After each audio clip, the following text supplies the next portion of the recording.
फटाफट अब आपको ले चलते हैं फ्री हिट और पिंच हिटर्स के पास, और इसमें हमने शुगर शेयर लिया है। द्वारिकेश शुगर है फ्री हिटर्स स्टॉक, और इसको इसलिए लिया है कि मंगलवार देर शाम को एक रिपोर्ट आई है ब्राज़ील से। उसमें ये कहा गया है कि जो अक्टूबर के रॉ शुगर के प्राइसेस हैं वो इस समय $17.25 के आसपास चल रहे हैं, और प्राइस पहुंच गया $446 पर टन, जो कि 1.5-2% ऊपर जाके बंद हुआ है। दो ट्रिगर इसमें लोग कह रहे हैं कि एक कह रहे हैं कि ब्राज़ील में जो सूखा उखा पड़ा है उसको रीहार्वेस्टिंग की गई है, लेकिन पाला पड़ रहा है वहाँ पे, मतलब ठंड बहुत ज़्यादा, फ्रॉस्ट बहुत ज़्यादा है, उसकी वजह से भी नुकसान हो रहा है, तो उसको भी रिकवर करने की कोशिश हो रही है। लेकिन फिर ये डेल्टा वेरिएंट की वजह से तो नेट ये हो रहा है कि इनका प्रोडक्शन कम हो रहा है, तो ब्राज़ील का आउटपुट जो है उतना अच्छा इस बार नहीं होगा जितना हो सकता था। तो ये लोगों की एक्सपेक्टेशन थी कि नए सीज़न में शायद रियायत मिले, लेकिन वो उसकी संभावना कम लग रही, इसीलिए वो $450 टन का प्राइस बना हुआ है लगातार, और कंजम्पशन और डिमांड बढ़ रही है जो डेवलप्ड कंट्रीज़ जहाँ पे वैक्सीनेशन हो चुका है।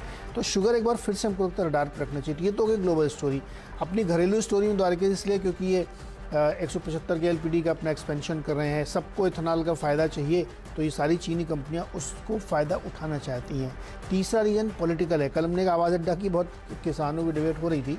मेरा फर्म बिलीव है कि शुगर केन के जो किसान हैं उनको भी और कंपनियों को, दोनों को भी आप देखिएगा विद इन नो टाइम एक पैकेज मिलेगा, क्योंकि बहुत बकाया किसानों को उनको वापस देना, और मिलों को तब पैसा देंगे तभी वापस हो पाएगा।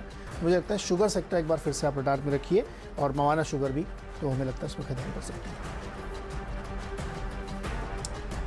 हैं। दो सिमिलर स्टोरीज। तो पहला तो शक्ति पंप्स 900 प्लस के हाई से करेक्ट, और कल नंबर्स पे बड़ा शार्प रिएक्शन था और तगड़ा पिट रहा है, इस बात का ध्यान रखिएगा।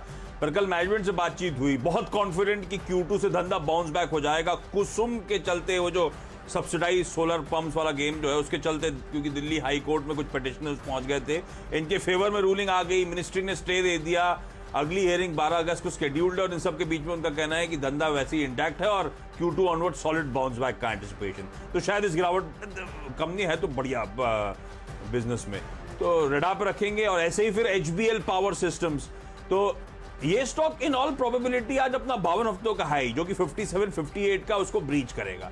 एक बार उसे ब्रीच करा तो मुझे लगता है बहुत सॉलिड अपसाइड की तैयारी होगी। हैवेल्स के नंबर के बाद कल इसमें भी बढ़िया प्राइस और वॉल्यूम एक्शन बन रहा था।